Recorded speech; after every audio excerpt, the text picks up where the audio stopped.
भगवते वासुदेवाय।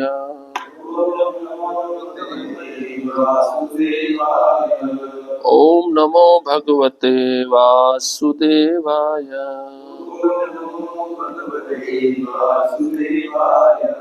ओम नमो भगवते वासुदेवाय।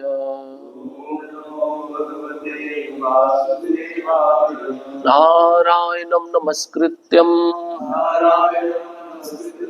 नरं चैव नरोत्तमं देवीं सरस्वतीं व्यासं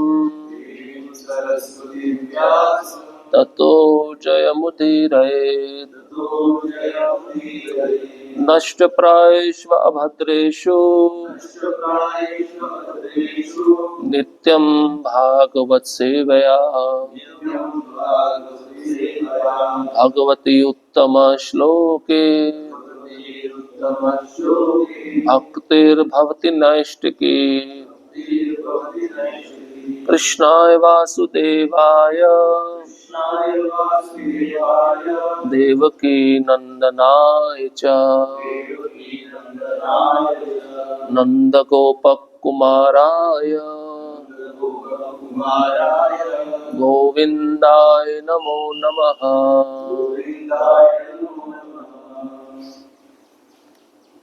ग्रंथराज श्रीमद् भागवतम हम प्रथम स्कंद नहीं ले रहे हैं, कृष्ण लीला पे चर्चा करेंगे। कल जन्माष्टमी है तो श्लोक बोर्ड पे नहीं लिखा है, अगर किसी के पास मोबाइल है 10वां स्कंद 25वां अध्याय 5वां श्लोक 10.25.5 अध्याय का शीर्षक है कृष्ण द्वारा गोवर्धन धारण।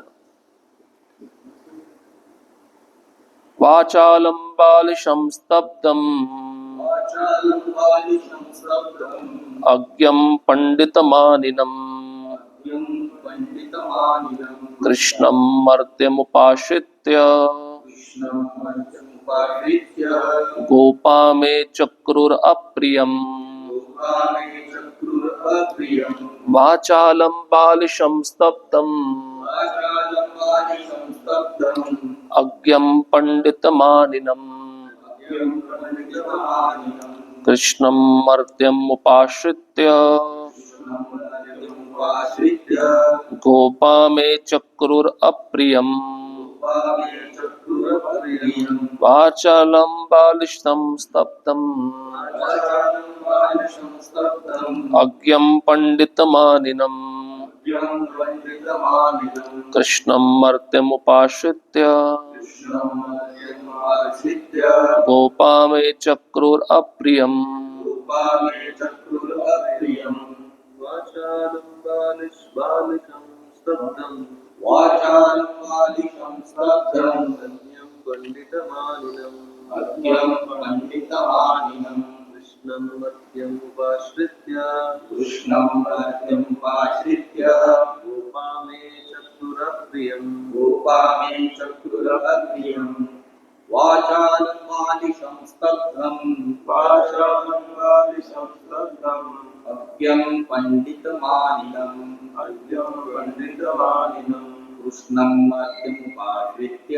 कृष्णं मर्त्यमुपाश्रित्य गोपा मे चक्रुरप्रियम्। वाचालं बालिशं स्तब्धम् अज्ञं पंडितमानिनम् कृष्णं मर्त्यमुपाश्रित्य गोपा मे चक्रुरप्रियम्। शब्दार्थ वाचालम बातुनी, बालिशम बालक, स्तब्धम उद्यत, अज्ञम मूर्ख, पंडितमानिनम अपने आप को चतुर मानने वाले, कृष्णम कृष्ण को, मर्त्यम मनुष्य को, उपाश्रित्य शरण लेकर, गोपाः ग्वालों ने, में मेरे विरुद्ध चक्रुः कार्य किया है, अप्रियम अनुचित। अनुवाद एवं तात्पर्य इस डिवाइन ग्रेस एसी भक्ति वेदांत स्वामी शिल प्रभुपाद द्वारा। शिल प्रभुपाद की जय। इन ग्वालों ने इस सामान्य मनुष्य कृष्ण की शरण ग्रहण करके मेरे प्रति शत्रुता पूर्ण कार्य किया है, क्योंकि कृष्ण अपने को अत्यंत चतुर मानता है, किंतु है वह निरा मूर्ख, अकड़ू तथा बातुनी बालक। तात्पर्य श्रील श्रीधर स्वामी के अनुसार इंद्र के अपमान के माध्यम से देवी सरस्वती कृष्ण की प्रशंसा कर रही है।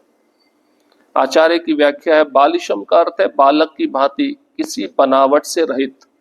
स्तब्धम का अर्थ है कि वे किसी के समक्ष नतमस्तक नहीं होते, क्योंकि उन्हें किसी को नमस्कार नहीं करना है। अज्ञम का अर्थ है कि उन्हें कुछ और जानने के लिए शेष नहीं, क्योंकि वे सर्वज्ञ हैं। पंडित मानिनम का अर्थ है कि वे ब्रह्मवादियों द्वारा अत्यधिक सम्मानित हैं, तथा कृष्णम का अर्थ है कि वे परब्रह्म है, जिनका दिव्य स्वरूप सनातन तथा आनंदमय है। मर्त्यम का अर्थ है कि यद्यपि वे ब्रह्म है, किंतु तो भी अपने भक्तों के स्नेहवश वे इस जगत में मानव रूप में प्रकट होते हैं। इंद्र वाचालम कहकर कृष्ण की निंदा करना चाहता था, क्योंकि उन्होंने कर्म मीमांसा तथा सांख्य दर्शन के विषय में अनेक निर्भीक तर्क प्रस्तुत किए थे। यद्यपि वह उन तर्कों को स्वीकार नहीं करते थे, इसलिए इंद्र ने उन्हें बालिश अर्थात मूर्ख कहा। इंद्र ने उन्हें स्तब्ध कहा, क्योंकि उन्होंने अपने पिता के समक्ष भी निडर होकर भाषण किया था। इस तरह यद्यपि इंद्र ने श्री कृष्ण की आलोचना करने का प्रयास किया, किंतु भगवान का चरित्र निर्दोष है, और इस अध्याय से पता चलेगा कि किस तरह इंद्र उनके पद को समझ सका। ओम अज्ञानतिमिरन्धस्य ज्ञानाञ्जनशलाकया चक्षुरुन्मिलितं येन तस्मै श्रीगुरवे नमः। श्रीचैतन्यमनोभीष्टं स्थापितं येन भूतले स्वयं रूपः कदा मह्यं ददाति स्वपदान्तिकम्। वन्देऽहं श्रीगुरोः श्रीयुतपदकमलं श्रीगुरुन् वैष्णवांश्च श्रीरूपं सागरजातं सहगणा रघुनाथान्वितं तं सजीवं साद्वैतं सावधूतं परिजनसहितं कृष्णचैतन्यदेवं श्रीराधा कृष्णपादान् सहगणा ललिता श्रीविशाखान्वितांश्च। हे कृष्णा करुणा सिन्धु दीनबन्धो जगत्पते गोपेश गोपिका कान्त राधाकान्त नमस्तुते। तप्त कांचन गौरांगी राधे वृंदावनेश्वरी विश्वभानुसुते देवी प्रणमामि हरिप्रिये। वाञ्छा कल्पतरुभ्यश्च कृपा सिन्धुभ्येव च पतितानां पावनेभ्यो वैष्णवेभ्यो नमो नमः।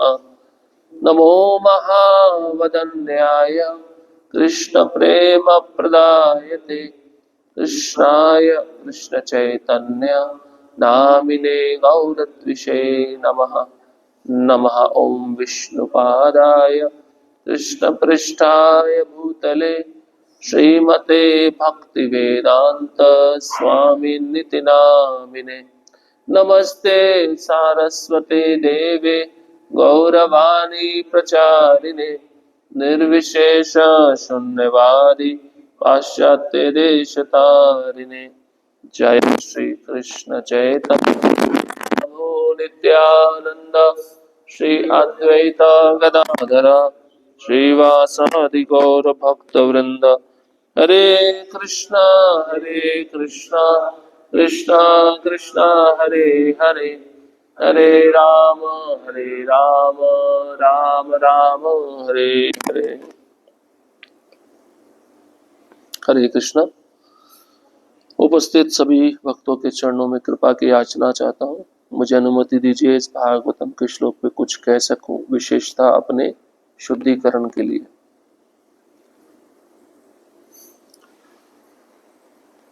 श्लोक सुनने में तो अच्छा नहीं लग रहा है, ऐसा कौन कर सकता है, इंद्र से ऐसी बार बार गलती क्यों होती है। किसका निंदा कर रहे हैं? कृष्ण का निंदा कर रहे हैं। कृष्ण को भूल गए क्या? लेकिन भगवान की कोई कितनी भी निंदा करे, माता सरस्वती भगवान का गुणगान करती है।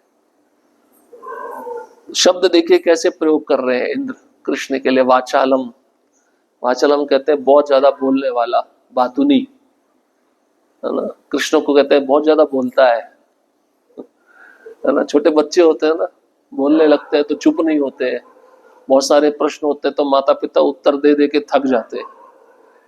इंद्र बोल रहा है बहुत बातुनी है, बहुत बातें करता है। इंद्र को गुस्सा आ रहा है, मेरा पूजा क्यों रुकवा दिया। हाँ, ये तो मूर्ख है ही, इसके साथ में सारे ब्रजवासी भी मूर्ख हो गए हैं। कितना बड़ा अपराध कर रहा है इंद्र, सोचिए। फिर कहता है बालिशम, बालक है, बच्चा है। सबके पिता है भगवान, लेकिन कैसे अपने को प्रदर्शित कर रहे हैं? बालिशम, बच्चा। गीता में बोले ना भगवान, अहम बीज प्रदा पिता, मैं सबका पिता हूं। यहाँ पे बच्चे जैसे एक्टिंग कर रहे हैं, इसलिए इंद्र बोलते हैं बालिशम, छोटा बालक होता है। स्तब्धम, स्तब्धम कहते हैं जिद्दी है, बहुत जिद्दी है, सुनता नहीं किसी का, अपना मनवा के रहता है। फिर कहते हैं अज्ञम, अज्ञम मतलब मूर्ख। कृष्ण कैसा है? मूर्ख है, इसको कुछ पता ही नहीं है। देवता से भी ऐसी गलती होती है, मनुष्य से क्या क्या अपेक्षा की जाए। बोलते हैं ना कि मनुष्य गाली देते हैं भगवान को। इंद्र कौन है? इंद्र देवताओं का राजा है और भगवान ने पद पे भी बिठा रखा है। बोलता है अज्ञम, अज्ञम मतलब मूर्ख। कृष्ण को मूर्ख बोल रहा है इंद्र, जबकि स्तुति कर चुका है, गर्भ स्तुति कर चुका है। जब कंस के कारागृह में जब भगवान देवकी के गर्भ में थे, तब सारे देवता आए थे स्तुति करने के लिए। तो माया कितनी प्रबल है, भूल गया। कृष्ण को मूर्ख बोल रहा है। फिर कहता है पंडित मानिनम, बहुत पंडित मानता है अपने को।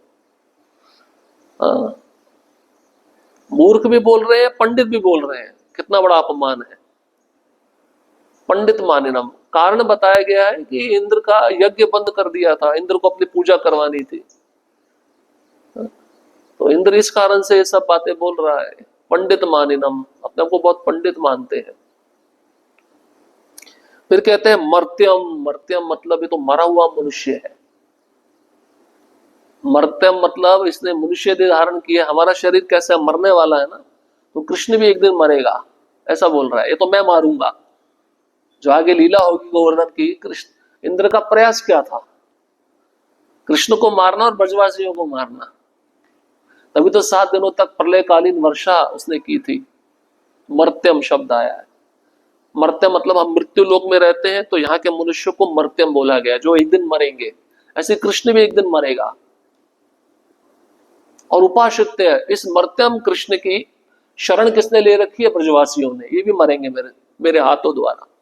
मतलब भगवान का अपमान तो कर ही रहा है, भगवान के भक्तों का भी अपमान कर रहा है, जो भगवान को बहुत प्रिय है। लेकिन सरस्वती माता इन शब्दों का बहुत अच्छा वर्णन करती है। सुनिए, तात्पर्य में श्रीधर स्वामी की टीका के अनुसार बताया गया है। सबसे पहले बालिशम, तो श्रीधर स्वामी कहते हैं बालिशम का अर्थ है बालक, जो कपट रहित होता है, इसमें कोई कपट नहीं होता। छोटा बालक होता है ना, थोड़ा उसको डांटो, थोड़ा उसका स्तुति करो, उसको कुछ लेना देना नहीं, अपना खेलने में मग्न रहता है। तो सरस्वती माता श्रीधर स्वामी के मुख से ऐसा भगवान का इन शब्दों का विपरीत स्तुति करवा रही है। बालिशा मतलब फ्री फ्रॉम प्रिटेंशन। प्रिटेंशन मतलब दिखावा। बच्चे दिखावे से परे होते हैं, जो मन में होता है वो बोल देते हैं। इसलिए बताया गया ना, बच्चे मन के सच्चे, अपने हृदय में कुछ रखते नहीं है। फिर दूसरा शब्द है बालिशम। उसके बाद आता है स्तब्धम। स्तब्धम का अर्थ है किसी के आगे भगवान झुकते नहीं है, लेकिन बाकी सब उनके आगे झुकते हैं। स्तब्धम का अर्थ ऐसे बताया गया, संस्कृत अर्थ। भाई भगवान को क्या आवश्यकता है किसी को प्रणाम करने की? सब उनको प्रणाम करते हैं, भगवान को क्या आवश्यकता है किसी को प्रणाम करने की? स्तब्धम का अर्थ इस प्रकार बताया गया। अज्ञम का अर्थ यह है उनको जानने के लिए कुछ भी आवश्यकता नहीं, वो सब कुछ जानते हैं। अज्ञ मतलब जो सब कुछ जानता है तो पंडित है ना, उसको आप मूर्ख कैसे कह सकते हो? भगवान सर्वज्ञ तो सबको जानते हैं, सबके हृदय में तो सबके मन की बात को जानते हैं, है ना। इसलिए अज्ञम शब्द का अर्थ बताया है जो सब जगह रहते हैं, जो सब कुछ जानते हैं, जो सर्वज्ञ है, उसको बोलते अज्ञम। अज्ञम के बाद आता है पंडित मानिनम। पंडित मानिनम का अर्थ बताया है कि बड़े बड़े ब्रह्मवादी, बड़े बड़े भक्त भगवान कृष्ण की स्तुति करते हैं। यहाँ पे इंद्र क्या बोल रहा है? अपने को बहुत पंडित मान रहा है, लेकिन भक्त उनकी स्तुति करते हैं। बड़े बड़े महान ऋषि असित, देवल, नारद, अर्जुन भी बोले ना भगवत गीता में, आपको परब्रह्म मानते हैं, प्रमाण दिया अर्जुन ने। तो बड़े बड़े ब्रह्मवादी, बड़े बड़े ऋषि मुनि कृष्ण को परब्रह्म मानते हैं। इसलिए अर्थ बताया पंडित मानिनम। फिर कहते हैं कृष्णम। कृष्णम का अर्थ तो आप जानते हो, परब्रह्म जो बहुत सुंदर है। इनका शरीर कैसा है? सच्चित आनंद। इन तीन तत्वों से कृष्ण का शरीर बना है।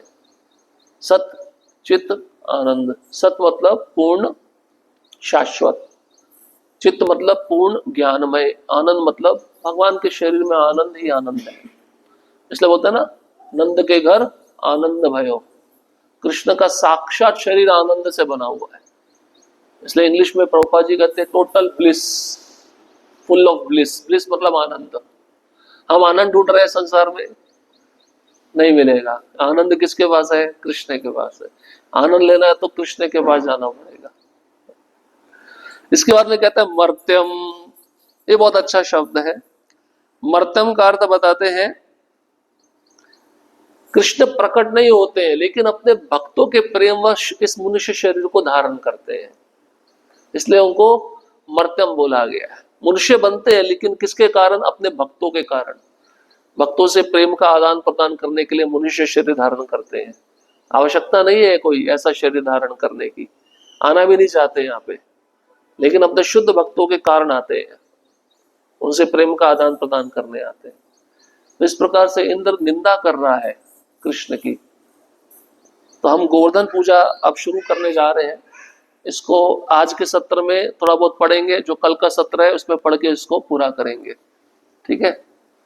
तो कृष्णा बुक में से पढ़ेंगे, प्रभुपाद जी का ओरिजिनल कमेंट्री।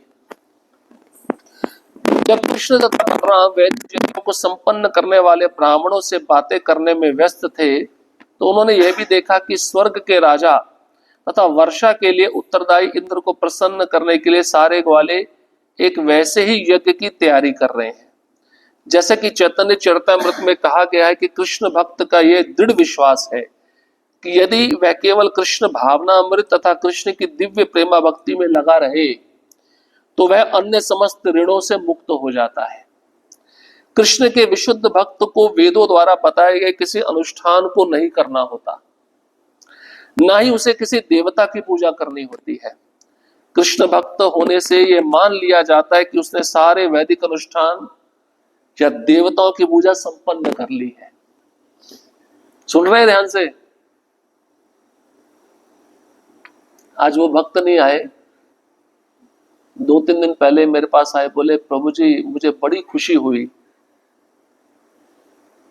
2-3 साल पहले मेरे को किसी ज्योतिषी ने बताया था कि मेरे ऊपर शनि देव का प्रकोप है, 7.5 चढ़ गई है, लेकिन अब वो बता रहा है कि 7.5 चली गई। बोला इतना जल्दी कैसे चली गई? मैं बोला तुम कृष्ण के आश्रम में, इसलिए शनि देव भी छोड़ के चले गए।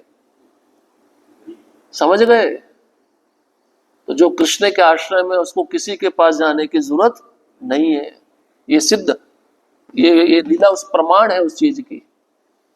जीव गोस्वामी 2 कारण बताते हैं कि कृष्ण ने ऐसा लीला क्यों रचा। कारण बताते हैं, ध्यान से। कृष्ण चाहते थे कि मेरे भक्त की पूजा क्यों कर रहे हैं? कृष्ण की पूजा बिल्कुल नहीं करते। जब कृष्ण है कि देवताओं के उपासना है, कम बुद्धि वाले अंदर भौतिक इच्छा होती है, ठीक है, बोले है ना, तो उसका प्रमाण भागवतम में करके दिखाएं। देवताओं के पास नहीं जाना चाहिए। दूसरा कारण था, इंद्र को बहुत अपने पद का अभिमान हो गया था। कृष्ण उस इंद्र के अभिमान को निकालना चाहते थे। क्योंकि भगवान नहीं चाहते कि उनके भक्त में अभिमान आए। जीव गोस्वामी दूसरा कारण बताते हैं। तो यहाँ पे पता क्या, चैतन्य चेतावृत जो कृष्ण भक्ति में लगा है उसने सारे वैदिक अनुष्ठान कर लिए हैं, सारे तीर्थों की यात्रा कर ली है, सारे व्रत रख लिए हैं, सारे देवताओं की पूजा कर ली है। अब ये सब करने की अलग से कोई भी आवश्यकता नहीं होती। इसको सत्य मान लेना चाहिए। वैदिक अनुष्ठान करने से या देवताओं की पूजा करने से ही कृष्ण भक्ति उत्पन्न नहीं हो जाती। ये तो कर्मकांड है या भौतिक इच्छा है, इसको करने से कृष्ण भक्ति उत्पन्न नहीं होगी। कृष्ण भक्ति तो शुद्ध भक्त के संग से ही उत्पन्न होगी। बल्कि ये समझ लेना चाहिए कि जो भगवान की सेवा में पूर्ण रूपेण लगा रहता है वह पहले से ही सारे वैदिक आदेशों को पूरा किए रहता है। पूर्ण रूपेण मतलब टोटल फुली सरेंडर, 100%। उसको कुछ भी करने की जरूरत नहीं है। रघुनाथ उपाध्याय नाम के एक भक्त थे, वो एक श्लोक सुनाते थे चैतन्य महाप्रभु को। वो कहते हैं मेरे से संध्या नहीं होती। संध्या समझते, त्रिसंध्या जो ब्राह्मण लोग गायत्री करते हैं वो मैं नहीं कर पाता। मैं कोई वैदिक अनुष्ठान नहीं कर पाता, व्रत नहीं कर पाता, लेकिन मैं नंद बाबा के आंगन में जो कृष्ण खेलते हैं उनकी पूजा करता हूँ। महाप्रभु बड़े खुश हो गए। महाप्रभु बोले अगर तुम उनकी पूजा करते हो तो तुमको ये सब चीजें करने की आवश्यकता नहीं है। कभी कभार भक्तों को डर रहता है ना, बाबू जी हमारी कुल देवी है, अगर उसकी पूजा अर्चना छोड़ दी, कृष्ण की पूजा में लग गए तो क्या होगा हमारे साथ में। वो कुल देवी खुश हो जाएगी, तुमको वरदान देगी, तुम्हारी बुद्धि ठिकाने पे आ गई, ऐसा सोचेगी। अभी तक तुम बुद्धिहीन थे, ये सोचेगी। ये सत्य है। इसलिए कृष्ण बलराम ने देखा, अरे ब्रजवासी तो मेरे बहुत अंतरंग भक्त हैं, मेरे शाश्वत भक्त हैं, ये देवताओं की पूजा कैसे कर रहे हैं भाई? इनको क्या जरूरत पड़ी है देवता की पूजा करने की? ये मेरे साथ रह रहे हैं, देवता की पूजा कर रहे हैं। आश्चर्य। रह किसके साथ में रहे हैं? भगवान के। ठीक है, भगवान नहीं जानते उनको, ये बात अलग है, लेकिन पूजा किसकी कर रहे हैं? देवता की। भगवान ऐसा तो नहीं कह रहे कि मेरी पूजा करो, लेकिन मेरे होते हुए देवता की पूजा कर रहे हैं, वो भी तुच्छ देवता इंद्र। अब मैं इनको बताता हूं, इनका रुकवा के रहना पड़ेगा सारा कर्मकांड। तो भगवान जबरदस्ती रुकवाए, देख लो। कृष्ण अपने भक्तों द्वारा ऐसे सारे कार्य बंद करवाने के लिए अपनी उपस्थिति में वृंदावन में अनन्य भक्ति स्थापित कर देना चाहते थे। भाई कुछ भी मत करो। अब ठीक है, एक बात आप सुनो, आपका प्रश्न हो सकता है फिर गोपियों ने भी तो कात्यायनी देवी की पूजा की थी, लेकिन उसके पीछे कारण क्या था? वो कृष्ण को पति रूप में चाहती थी। लेकिन यहाँ पे जो ब्रजवासी पूजा कर रहे हैं इंद्र की, तो उससे कृष्ण की पूजा तो कहीं दिख नहीं रही। कृष्ण के विषय में तो कुछ पता नहीं चल रहा उनको, समझ रहे हैं? अभी आप आगे सुनेंगे पूजा क्यों कर रहे हैं, क्योंकि नंद बाबा बोलेंगे भाई इंद्र क्या करता है? वर्षा का देवता है, पानी बरसाता तो अन्न पैदा होता है, अन्न सभी जीव खाते तो उनका जीवन पोषण होता है। तो इन कृष्ण बोलेंगे इसी कारण से आप उसकी पूजा कर रहे हो, बाकी कुछ आपको लगा नहीं? कभी उसने प्रत्यक्ष आके आपका भोग खाया क्या? ये सारा प्रमाण आगे कृष्ण रखेंगे। सर्वज्ञ कृष्ण को ज्ञात था कि सारे ग्वाले इंद्र यज्ञ की तैयारी कर रहे हैं, किंतु शिष्टाचारवश उन्होंने अत्यंत विनय से तथा आदर पूर्वक नंद महाराज तथा अन्य गुरुजनों से इसके संबंध में पूछना प्रारंभ कर दिया। उन्होंने अपने पिता से पूछा, हे पिताजी, विशाल यज्ञ के लिए ये सारा प्रबंध क्यों हो रहा है? ये यज्ञ का क्या फल है और यह किसके निमित्त है? ये किस तरह संपन्न होता है? कृपा करके मुझे बताएं, क्योंकि मैं इसका उद्देश्य जानने का इच्छुक हूं। उनकी इस पूछताछ पर उनके पिता नंद महाराज ये सोचकर मौन बने रहे, ये तरुण बालक यज्ञ संपन्न करने की गुत्थियों को नहीं समझ सकेगा।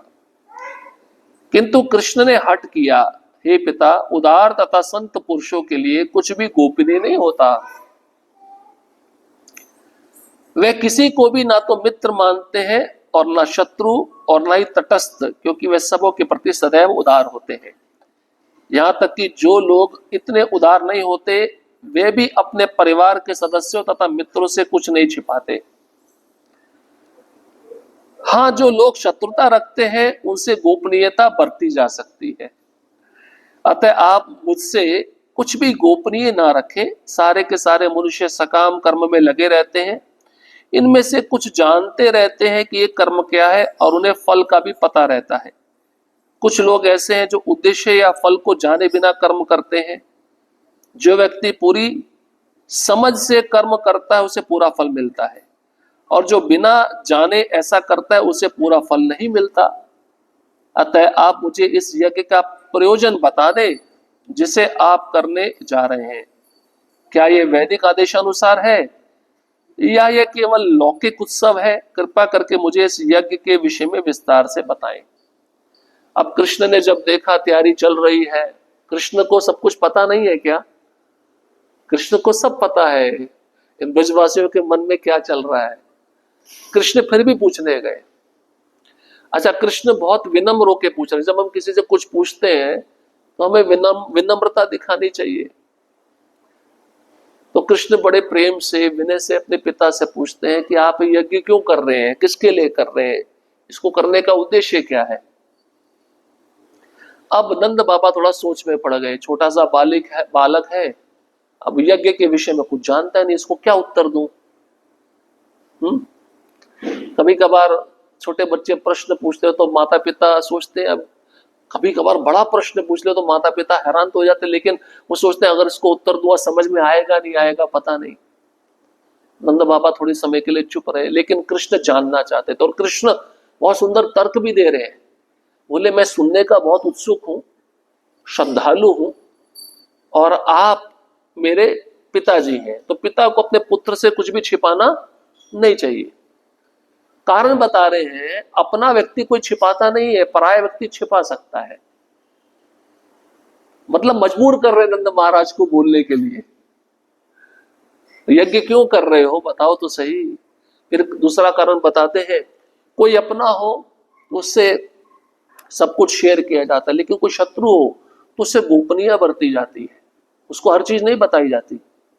तीसरा कारण बता रहे हैं, आप जो भी कर्म कर रहे हो तो आपको पता होगा ये कर्म आप किसके लिए कर रहे हो, इसके पीछे क्या उद्देश्य है। अगर ये सोच के कोई कर्म करता है तो उसको फल अच्छा मिलता है। अब कोई बिना जाने ये सब कर्म करेगा तो उसको अज्ञानी है। इसका मतलब आप जानते हो तभी तो कर रहे हो ना, तो बता दो मुझे। कितने सुंदर तर्क कृष्ण प्रस्तुत कर रहे हैं, लेकिन विनम्रता पूर्वक जानना चाहते हैं ये सब किसकी पूजा में लगे हैं, जो तुम मना रहे हो किसको भोग लगाओगे। और चौथी बात पूछते हैं, आप ये बताइए ये शास्त्र में दिया हुआ यज्ञ है या रीति रिवाज परंपरा के अनुसार आप कर रहे हो, आपके पूर्वज करते आए तो आप उसके अनुसार कर रहे हो। भाई शास्त्र में कहीं दिया है क्या, प्रमाण है तो बताइए। देखिए, हमको भी कोई बोलता है ना, कोई उत्तर देता तो हमें प्रमाण जानना चाहिए, तुम कहां से बोल रहे हो। अगर उस व्यक्ति को नहीं पता कहां से बोल रहे हैं तो फिर अपने मन की बात बोल रहा है। कृष्ण प्रमाण मांग रहे हैं, कहीं जो आप यज्ञ कर रहे हो जिसके लिए शास्त्र में उसका कहीं वर्णन है क्या, या आप अपने जो होते ना कुल रीति परंपरा पूर्वज करते आए हैं या वैसे कर रहे हो, ये भी बता दो मुझे। कृष्ण से ये प्रश्न सुनकर महाराज नंद ने उत्तर दिया, मेरे बेटे यह उत्सव न्यूनाधिक परंपरागत है, शास्त्र में इसका कहीं वर्णन नहीं है। यह परंपरा से हमारे पूर्वज करते आ रहे हैं इसलिए हम कर रहे हैं, है ना। वो सुना ना भेड़ चाल, तो एक भेड़ चलती है उसके पीछे सैकड़ों भेड़ें चलना शुरू कर देती हैं, वही चीज है। अब पता नहीं है उद्देश्य क्या है यज्ञ करने के पीछे, लेकिन नंद बाबा ने सही उत्तर दिया। नंद बाबा बोले ये परंपरागत उत्सव है, इसका कहीं शास्त्रों में वर्णन नहीं है। कारण बताते हैं, चूंकि वर्षा राजा इंद्र की कृपा से होती है और बादल उसके प्रतिनिधि हैं, और चूंकि हमारे जीवन के लिए जल इतना महत्वपूर्ण है, अतः हमें वर्षा के नियामक महाराज इंद्र के प्रति कुछ कृतज्ञता प्रकट करनी चाहिए। अतः हम राजा इंद्र को प्रसन्न करने का प्रबंध कर रहे हैं, क्योंकि उसने कृषि कर्मों को सफल बनाने के लिए ही बादलों को प्रचुर वर्षा करने के लिए भेजा है। जल अत्यंत आवश्यक है। जल के बिना ना तो हम जोत बो सकते हैं, ना अन्न उत्पन्न कर सकते हैं। यदि वर्षा ना हो तो हम जीवित नहीं रह सकते। यह वर्षा धर्म, अर्थ तथा मोक्ष के लिए आवश्यक है। अतः हमें परंपरागत उत्सवों को छोड़ना नहीं चाहिए। यदि कोई काम लोभ या भय के कारण इनका परित्याग करता है तो यह उसे शोभा नहीं देता है। अब कृष्ण ने जो प्रश्न पूछा था, नंद बाबा उसका उत्तर दे रहे हैं। सबसे पहले उन्होंने कहा यह परंपरागत उत्सव है, राजा इंद्र को हम प्रसन्न कर रहे हैं, क्योंकि राजा इंद्र मेघों का प्रतिनिधि है। वो जल बरसाता है, जल वर्षा होने के कारण क्या होता है, सबको अन्न प्राप्त होता है, सब जगह हरियाली होती है। और ये वर्षा हमारे जीवन के लिए बहुत ही महत्वपूर्ण है, इसलिए हम कृतज्ञता प्रकट कर रहे हैं, थोड़ा उनके प्रति ग्रेटिट्यूड हम दिखाना चाहते हैं। आपका बहुत बहुत धन्यवाद, आपका बहुत बहुत आभार। तो आभार धन्यवाद देने के लिए इतना बड़ा यज्ञ करोगे, कितने सारे भोग बनाए हैं। आभार तो छोटे पुष्प से भी प्रकट किया जा सकता है। कृष्ण का एक मंतव्य ये भी है, क्योंकि सनातन गोस्वामी इस टीका में लिखते हैं, कृष्ण सोच रहे अच्छा मंतव्य प्रकट करने के लिए इतना बड़ा उत्सव, हाँ? और खेती बाड़ी के लिए वर्षा जरूरी है। जल के बिना हम जी नहीं सकते, इसलिए पशुओं को भी घास कहाँ से मिलती है, जब वर्षा होने पर घास उत्पन्न होती है, जल के कारण ही सब मिलता है। और बताते हैं 4 पुरुषार्थों में धर्म, अर्थ, काम और मोक्ष, इसमें से बताते हैं धर्म, अर्थ और मोक्ष के लिए ये इंद्र की पूजा बहुत आवश्यक है। और कहते हैं परंपरागत रीतियों को छोड़ना नहीं चाहिए। अगर कोई कामवश, लोभवश, भयवश इनका परित्याग करता है तो उसको ये कार्य शोभा नहीं देता। इसे सुनकर भगवान कृष्ण अपने पिता तथा वृंदावन के समस्त प्रौढ़ ग्वालों के समक्ष इस प्रकार बोले, जिससे स्वर्ग का राजा इंद्र अत्यंत कुपित हो जाए। अब आता तो नहीं था उस भोग को खाने के लिए, लेकिन समाचार पहुंच जाएगा, यज्ञ बंद हुआ है, किसने बंद करवाया है। तो और कृष्ण अब जो बोलेंगे जानबूझकर इंद्र को क्रोध दिलाने के लिए, इंग्लिश में एक शब्द आता है सार्केस्टिकली, दूसरे को चिढ़ाना। कृष्ण अब ऐसे शब्द बोलेंगे, अब इसने शब्द बोले ना, अब कृष्ण की बारी है, लेकिन कृष्ण का चिढ़ाना बहुत अलग तरीके से होता है, जिससे इंद्र कुपित हो जाएगा। उन्होंने सुझाया कि यज्ञ बंद कर दिया जाए, सीधा बोला, यज्ञ करने की कोई आवश्यकता नहीं है, सीधा प्रहार। अब पहले कारण बताना चाहिए ना, यज्ञ क्यों बंद कर देना चाहिए। अब सीधा डायरेक्ट बोल दोगे, कितना गुस्सा हो जाएगा वो व्यक्ति, है या नहीं है। कोई आपके सामने सुझाव रख रहा है और आप डायरेक्ट बोल दो नहीं करना ही नहीं चाहिए, उसके पीछे कारण तो पता चले क्यों नहीं करना चाहिए। ये पहला गुस्सा दिला दिया इंद्र को कृष्ण ने। इंद्र को प्रसन्न करने वाले इस यज्ञ का निषेध करने के 2 कारण है। अब भगवान 2 कारण बता रहे हैं। पहला, जैसा कि भगवत गीता में कहा गया है, किसी भौतिक उन्नति के लिए देवताओं की पूजा करना व्यर्थ है। क्यों? क्योंकि देवताओं के द्वारा दिए गए वरदान भी क्षणिक होंगे, वो देवता भी क्षणिक है, उनकी आयु निश्चित है। देवता कुछ समय के लिए रहते हैं, अपना पद जब उनका समाप्त होता है तो उनकी भी मृत्यु हो जाती है, उनको भी शरीर छोड़ना पड़ता है।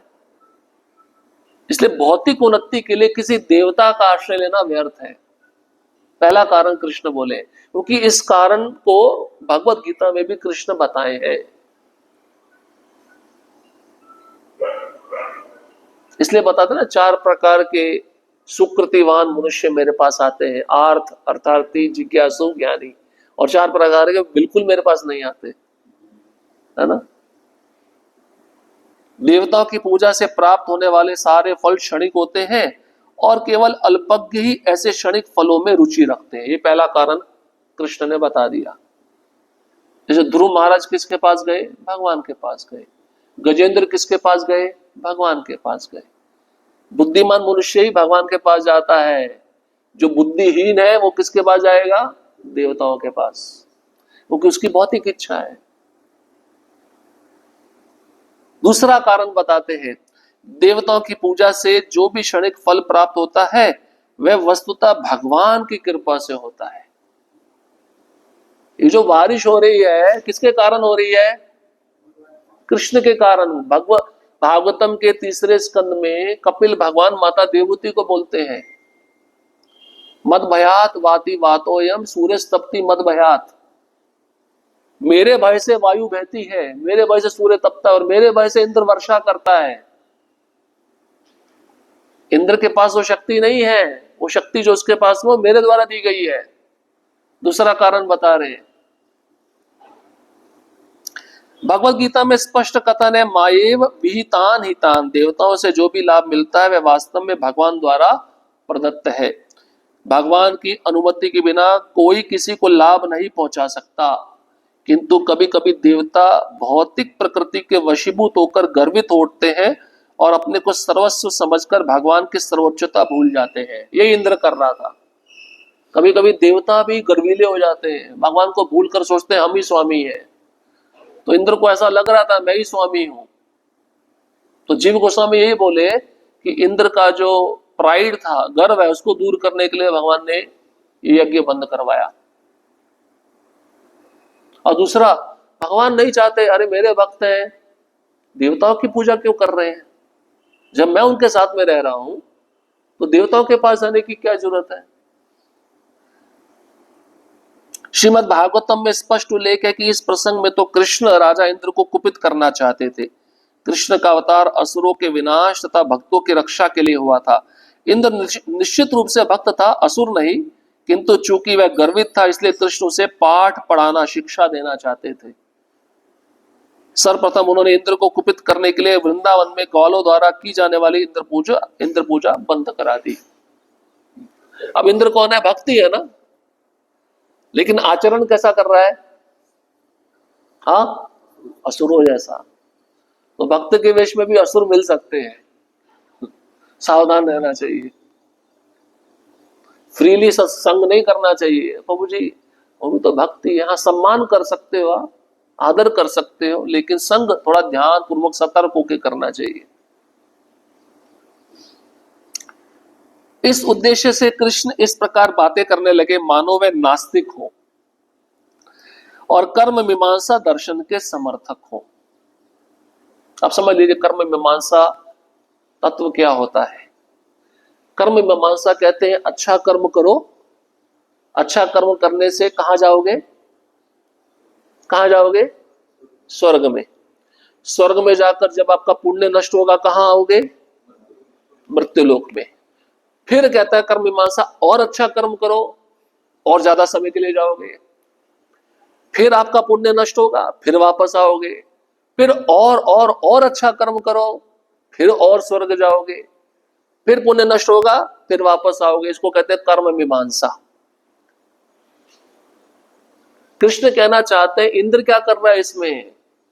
ये तो प्रारब्ध कर्म के अनुसार होता है। इस शरीर में आप कर्म करोगे, उसका फल अगले शरीर में मिलेगा। इंद्र ये सब देने वाला कौन होता है? एक तरह से भगवान कह रहे हैं नास्तिक बन रहे हैं भाई, पूजा उसकी बंद कर दो, और ये जो कर रहे हो आपको फल मिलेगा, लेकिन ये फल क्षणिक है, परमानेंट नहीं है। इस दर्शन के समर्थक भगवान की सर्वोच्चता को स्वीकार नहीं करते। हाँ, जो कर्म मीमांसा होता है ना, 6 प्रकार के फिलॉसफी है, 6 प्रकार के ऋषियों को ये दर्शन दिया गया, और ये 6 प्रकार के ऋषि नास्तिक होते हैं। इसमें कर्म मीमांसा वाले भी नास्तिक है, भगवान की श्रेष्ठता को, सर्वोच्चता को स्वीकार नहीं करते। उनका सिद्धांत क्या रहता है? भगवान भी कर्म के वशीभूत है। जैसे मैं पहले एक उदाहरण दिया था, भगवान राम ने बाली को छुप के मारा था ना, वो बोलते हैं भगवान भी कर्म के वशीभूत है। तो बाली एक शिकारी का रूप लेकर आया, कृष्ण को प्रभा क्षेत्र में चुपके से तीर मारा पांव में। जबकि कृष्ण गीता में क्या बोले, कर्म का फल मुझे स्पर्श नहीं करता। खंडन हो गया ना भाई। भगवान को अगर कर्म का फल स्पर्श कर रहा है तो फिर हमारे जैसे मनुष्य है वो। भगवान को कभी कर्म का फल स्पर्श नहीं करता है।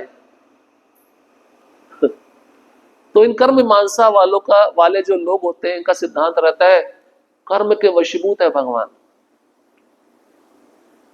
समझ रहे हैं? या 3 गुणों के वशीभूत है भगवान, ऐसा भी समझ सकते हैं। 3 गुणों से बंधा हुआ है, इसलिए उसको भी कर्म का फल भोगना पड़ता है। किसको? भगवान को। ऐसा कर्म मीमांसक लोगों का कहना है, जो भगवान की श्रेष्ठता को स्वीकार नहीं करते।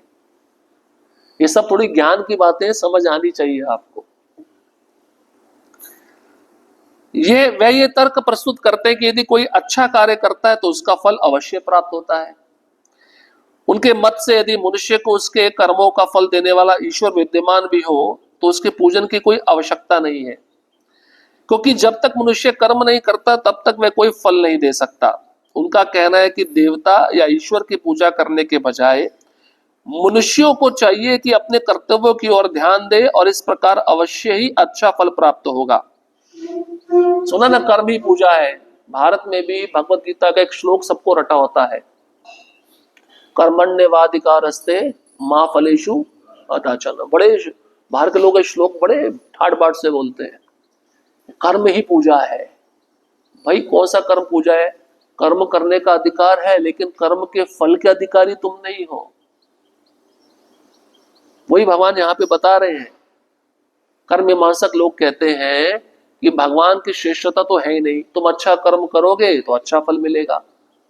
भगवान इसमें क्या कर रहे हैं? भगवान तो कुछ कर ही नहीं रहे। सब कुछ कौन कर रहा है? कर्म कर रहा है। कौन कहते हैं? कर्म मीमांसक लोग बोलते हैं। और बुरा कर्म करोगे तो उसका फल बुरा होता है।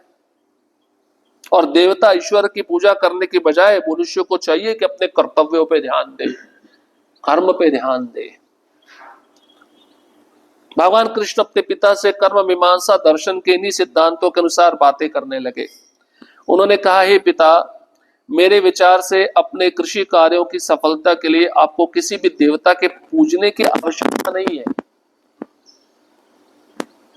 प्रत्येक जीव अपने पूर्व कर्म के अनुसार उत्पन्न होता है और वर्तमान कर्म के फल को साथ लेकर इस जीवन को त्याग देता है। क्या कह रहे हैं कृष्ण? देवता की पूजा करने की आवश्यकता नहीं है। पूर्व कर्म के अनुसार ये शरीर मिला है, इस शरीर में जो कर्म करोगे उसके अनुसार आगे का शरीर मिलेगा। इसे देवता की पूजा करने का कोई भी आवश्यकता नहीं है। प्रत्येक जीव अपने पूर्व कर्मों के अनुसार विविध योनियों में जन्म ग्रहण करता है और इस जीवन में जैसा कर्म करता है उसी के अनुसार अगला जन्म पाता है। विभिन्न प्रकार के भौतिक सुख तथा दुख, लाभ तथा हानि भिन्न भिन्न प्रकार के कर्मों के प्रतिफल हैं, जो पूर्व जन्म में या इस जन्म में किए जा चुके हैं। महाराज नंद तथा अन्य गुरुजनों ने तर्क किया कि प्रमुख देवता को प्रसन्न किए बिना केवल भौतिक कर्मों द्वारा कोई शुभ फल की प्राप्ति नहीं कर सकता। यही तथ्य है। उदाहरणार्थ कभी कभी देखा जाता है कि उत्तम डॉक्टर द्वारा उत्तमोत्तम चिकित्सा तथा उपचार करने पर भी रोगी की मृत्यु हो जाती है। अतः निष्कर्ष निकलता है कि उत्तम उपचार या उत्तम डॉक्टर द्वारा किया गया प्रयास ही रोगी के अच्छा होने के कारण नहीं है। इसमें भगवान का हाथ अवश्य होना चाहिए। इसी प्रकार माता पिता द्वारा अपनी संतानों का लालन पालन ही बच्चों के सुख का कारण नहीं होता। कभी कभी देखा जाता है कि माता पिता द्वारा समस्त सावधानी बरतने के बावजूद बच्चे बिगड़ जाते हैं या मर जाते हैं। अतः फल के लिए भौतिक कारण पर्याप्त नहीं है। अब वहां पे जो गुरुजन थे, वरिष्ठ जन थे, नंद बाबा थे, उन्होंने अपना तर्क दिया। ऐसा आप कैसे कह सकते हो कि कर्म ही सब कुछ है? कुछ ना कुछ देवता का हाथ भी रहेगा ना। कारण बता रहे हैं, उदाहरण देकर बता रहे हैं। कभी कभी डॉक्टर अच्छा होता है, दवाई अच्छी होती है, लेकिन पेशेंट बच नहीं पाता है ना, होता है ना ऐसा। माता पिता किसके संरक्षण में रहते हैं? संतान किसके संरक्षण में रहते हैं? माता पिता के। तो माता पिता का कर्तव्य है बच्चों को अच्छे संस्कार देना, लेकिन अच्छे संस्कार देने पर भी बच्चे बिगड़ जाते हैं। अतः फल के लिए भौतिक कारण मतलब कर्म ही पर्याप्त नहीं है, इसमें भगवान की स्वीकृति भी आवश्यक है। भगवान स्वीकृति मतलब भगवान का हाथ होता है। अतः नंद महाराज ने दलील दी कि कृषि कर्म में अच्छा फल पाने के लिए हमें वर्षा के अधिष्ठाता देव इंद्र को प्रसन्न करना चाहिए। खेती बाड़ी के लोग क्या करते हैं, उनका किस पे आश्रित रहते हैं, पानी पे आश्रित रहते हैं ना, वर्षा।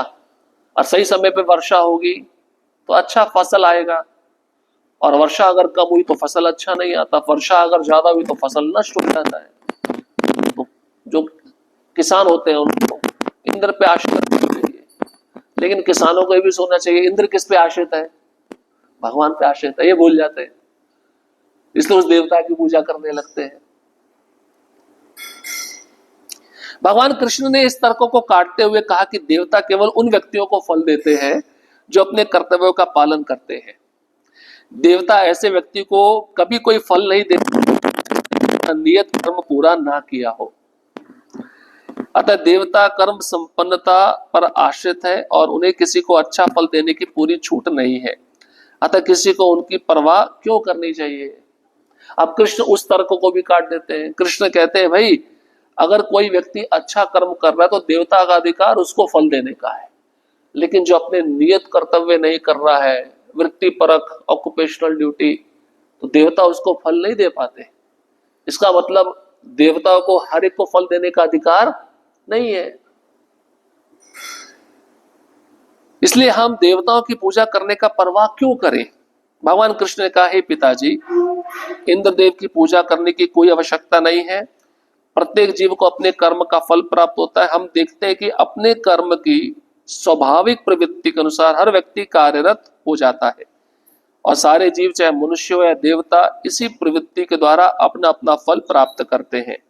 सारे जीव अपने अपने कर्म के अनुसार उच्च या निम्न शरीर प्राप्त करते हैं और शत्रु या मित्र बनाते हैं। मनुष्य को अपनी सहज प्रवृत्ति के अनुसार ही कर्म करना चाहिए और विविध देवताओं की पूजा में ध्यान नहीं मोड़ना चाहिए।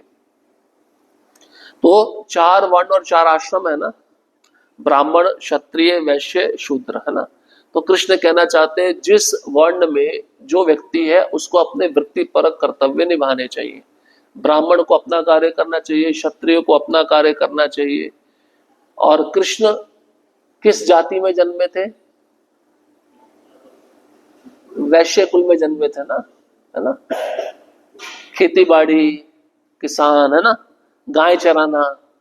कृष्ण गीता में बोले है ना, वैश्य के कर्म क्या है, कृषि गो रक्षा वाणिज्यम, गाय की रक्षा करना, खेती बाड़ी करना और व्यापार करना।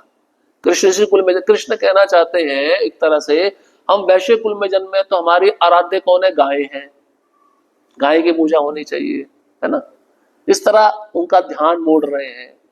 और रही बात इंद्र की, इंद्र तो कुछ करता नहीं है, गोवर्धन है।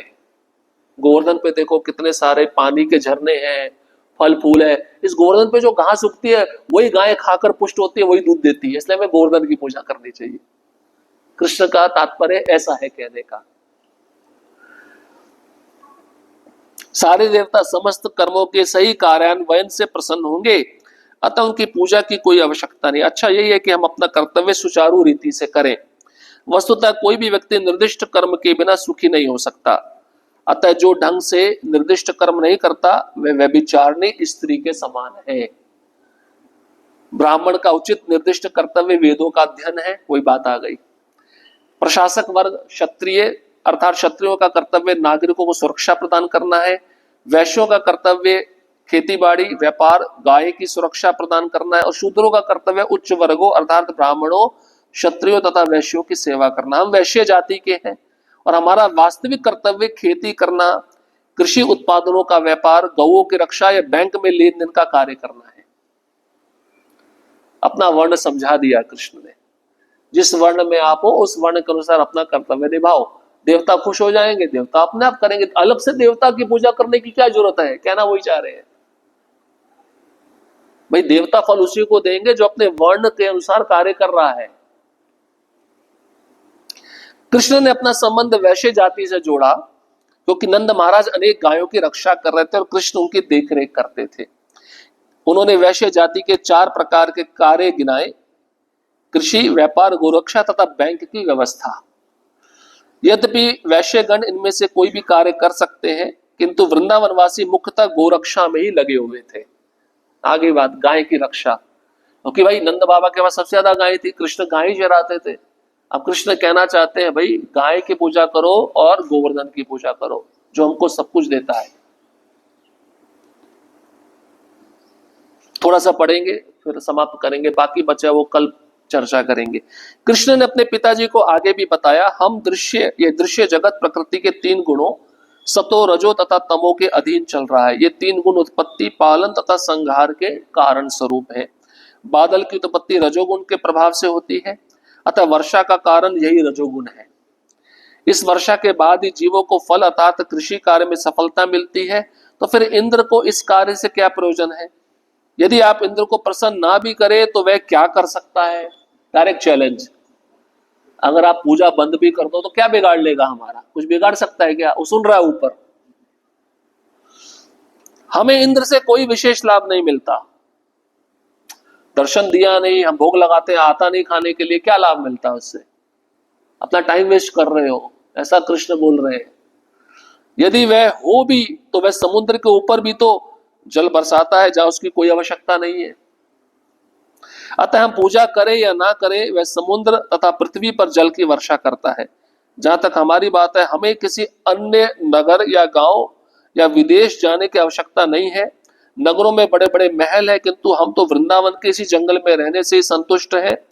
हमारा संबंध गोवर्धन पर्वत तथा वृंदावन के जंगल से है, अन्य कहीं से नहीं। अतः हे पिता, मेरी आपसे प्रार्थना है कि आप ऐसा यज्ञ करें जिससे स्थानीय ब्राह्मण तथा गोवर्धन पर्वत संतुष्ट हो सके। हमें इंद्र से कोई सरोकार नहीं है। तो अब ब्राह्मण, स्थानीय ब्राह्मण, उनकी पूजा हो, गोवर्धन की पूजा हो और गाय की पूजा हो। हमारा संबंध इनके साथ है। हम वैश्य जाति के, हमें इनकी पूजा करनी चाहिए। इंद्र की पूजा करने से क्या फल मिलेगा?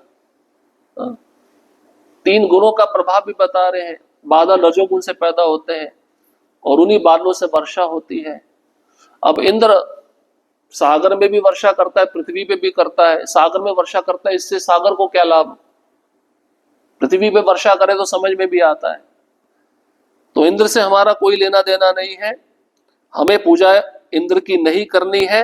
हमारा संबंध वैश्य जाति से है, तो हमें गायों, ब्राह्मणों और गोवर्धन की पूजा करनी चाहिए जिनका हमारे साथ शाश्वत संबंध है।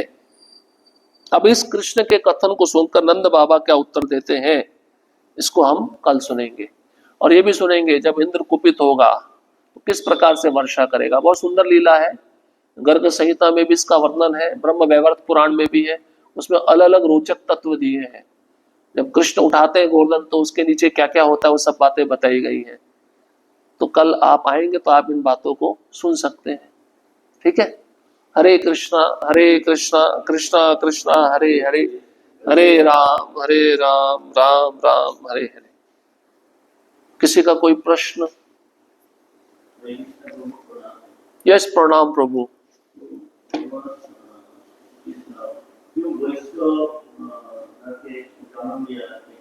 क्यों जन्म लिया? बहुत अच्छा प्रश्न। कल ही मैं सुन रहा था लेक्चर में, चैतन्य महाप्रभु ब्राह्मण कुल में जन्म लिए। ब्राह्मण कुल श्रेष्ठ होता है ना। अन्य अन्य भगवान के अवतार अलग अलग शरीर प्राप्त किए, कोई सूकर योनि में, कोई मत्स्य अवतार में, है ना, कोई कच्छप अवतार में। तो वैश्य जाति निम्न मानी जाती है या नहीं है? तो भगवान दिखाना चाहते हैं मैं वैश्य कुल में भी जन्म लेकर इसको निम्न मत समझो, क्योंकि वैश्य जाति का सबसे बड़ा कार्य क्या होता है? गाय को सुरक्षा प्रदान करना, गाय से प्रेम करना, गाय का पालन पोषण करना। तो एक तो स्वयं भगवान गाय की रक्षा करने के लिए उस वैश्य कुल में जन्म लिए, और ये दिखाने के लिए वो वैश्य कुल निम्न नहीं है, श्रेष्ठ है। भाई प्रभुपाद जी कहते गाय की सुरक्षा नहीं होगी तो क्या होगा? ब्राह्मण संस्कृति नष्ट होती जाएगी और कलयुग का प्रभाव बढ़ता जाएगा, है ना। समझ रहे हैं? गाय से जो पोषक तत्व मिलते हैं हमारे शरीर में कितना संवर्धन होता है, अनेक अनेक तत्वों का पोषण कितना रूप से होता है। अगर हम उस गाय के दूध को और गाय के पदार्थ भगवान की पूजा में भी इस्तेमाल किए जाते हैं। गाय की पूजा विशेष पूजा है, ब्राह्मणों को प्रिय है।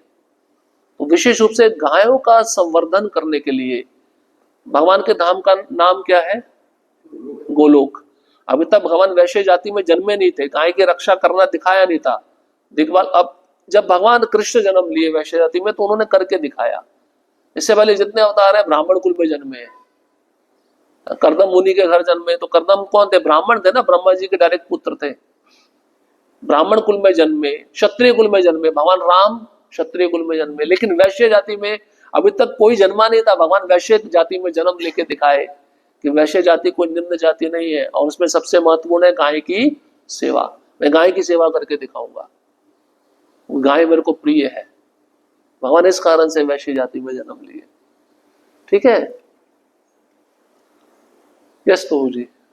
भक्ति में आने के बाद भी ज्योतिषियों के चक्कर में रहते हैं और बोलते हैं कि ज्योतिष का काम है वो उन भक्तों के लिए जो महाभाग है, साधारण भक्तों को ऊपर साएंगे और प्रभाव करते हैं। अच्छा, कैसा होता है? नहीं, कुछ नहीं होता है। अगर भक्त नया नया भक्ति में आया है, गंभीर है और भक्ति गंभीरता से कर रहा है, साधना भक्ति को अच्छे से विधि विधान का पालन कर रहा है, तो जो भी ग्रह व्रह सब चले जाएंगे। ग्रह का प्रभाव आपके भक्ति के गंभीरता पर निर्भर करता है। आप भक्ति में लूज होते जाओगे, ढीले पड़ते जाओगे, फिर ग्रह का प्रभाव भी बढ़ता जाएगा। आप हरिनाम पे श्रद्धा रखोगे तो आपका कोई बाल भी बांका नहीं बिगाड़ सकता। शुद्ध भक्त तो इससे परे ही होता है। लेकिन ये बात सीखने लायक है, ज्योतिष के पास जाकर मुख्य रूप से कृष्ण के भक्तों को हाथ दिखाकर ये नहीं जानना चाहिए मेरा भविष्य क्या है, और वो बताएगा तो फिर गड़बड़ हो जाएगी। अब मैं कृष्ण का नाम लूं या उसकी भविष्यवाणी पे विश्वास करूं, कुछ आवश्यकता नहीं है। जो भगवान ने हमारे लिखा है अच्छा ही लिखा होगा, उसी पर निर्भर रहकर अपना भक्ति करना है, कृष्ण को छोड़ना नहीं। अभी आगे कल हम सुनेंगे, कृष्ण के कहने पे पूजा छोड़ देंगे, इतने प्रेम करते हैं कृष्ण। जब विपदा आएगी तो किसके पास जाएंगे? कृष्ण के पास जाएंगे। उनको पता है हमारा यही रखवाला है। इसलिए भक्तों को ये सोच लेना चाहिए हमारा रखवाले भगवान है। हमारे हस्तरेखा में कुछ भी लिखा हो, मृत्यु कल होने वाली है, ठीक है, हो जाए, क्या करना है? आश्रित रहना है भगवान पर, ये हमारा धर्म है। हाँ, वो ज्योतिष बताएगा अरे तुम्हारा तो शादी होने वाला है, तुम ब्रह्मचारी नहीं रह सकते। वो बेचारा रहना चाहता होगा तब भी टेंशन के मारे पागल हो जाएगा। तो मुझे ऐसा बता रहा है, मैं क्या करूं? उसको नींद नहीं आएगी रात भर। शादीशुदा लोगों को नींद नहीं आती, ब्रह्मचारियों की नींद उड़ जाएगी। तो भाई जानने का प्रयास मत करो। अब आजकल के ज्योतिषी भी सत्य नहीं बताते, सब कागज रखते, तोता आता तोता निकालता है, देखा आपने? पहले के ज्योतिषी होते थे, नीलांबर चक्रवर्ती चैतन्य महाप्रभु के नाना, उन्होंने कुंडली निकाली थी चैतन्य महाप्रभु की। भक्तिविनोद ठाकुर अपने टीका में लिखते हैं परफेक्ट कुंडली थी। उनको पता रहता है ग्रह नक्षत्र के तारे किस जगह है, किस दिशा में, उसको अनुसार वो कुंडली निकाल लेते हैं, परफेक्ट होती है और तुम्हारा भविष्य भी बताते हैं। लेकिन अब वैसे ज्योतिषी नहीं है, सब लालची हैं, सब पैसे वाले ज्योतिषी बैठे हुए हैं, कंप्यूटर वाले, लैपटॉप वाले, एडवांस्ड। तो क्या होगा? तुम्हारा भविष्य बताएंगे वो अपना ही भविष्य जानते नहीं, तुम्हारा भविष्य कहां से बताएंगे? हमारा भविष्य तो भगवान ही जानते हैं बस। ठीक है, हाँ, सब निश्चित रहता है। लिखित ओके, लिखित भक्ति में आने से पहले होता है, लिखित आप उसको बदल सकते हो भक्ति के द्वारा।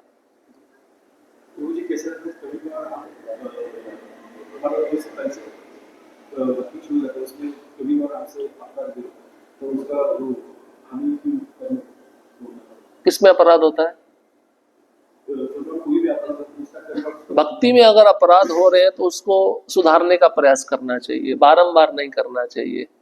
सुधारेंगे तो वो अपराध दोबारा नहीं होगा। अपराध क्यों होता है? अज्ञान के कारण।